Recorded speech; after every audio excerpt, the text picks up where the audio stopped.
Почитувани колеги, Социјалдемократскиот сојуз ги подценува граѓаните и врши подкуп и врбување на гласачи со огромни количини на кафе. Нашите информации говорат дека Социјалдемократскиот сојуз од позната фирма веќе има нарачано цели 12.000 килограми кафе. Тоа значи дека СДСМ ќе дистрибуира до граѓаните повеќе од 100.000 пакетчиња на кафе.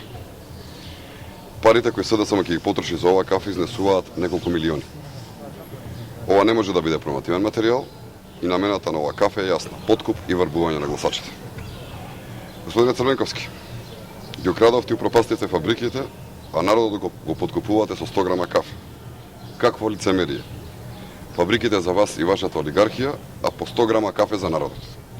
Според нашите информации, СДСМ ќе потроши милиони за кафе, локоми, наполитанки. И затоа мора да одговорат. Од каде ви се милионските суми на пари за набавка на огромни количини на кафе, локоми, наполитанки? И дали се тоа парите кои ги проневеривте во времето на транзицијата? За СДСМ гласот на граѓаните чини колку и 100 грама кафе, навистина понижувачки. Наместо проекти и идеи за граѓаните, СДСМ им нуди кафе. На граѓаните им се противни проекти со конкретни рокови и луѓе со кредибилитет, луѓе кои што никогаш не излажале. Господине Бранко Црвенковски, никој повеќе не им верува на вашите лаги и расипано месо. Госпожо Сокеринска, еднината на граѓаните не се гради со лажење и делење на пакетчиња кафе.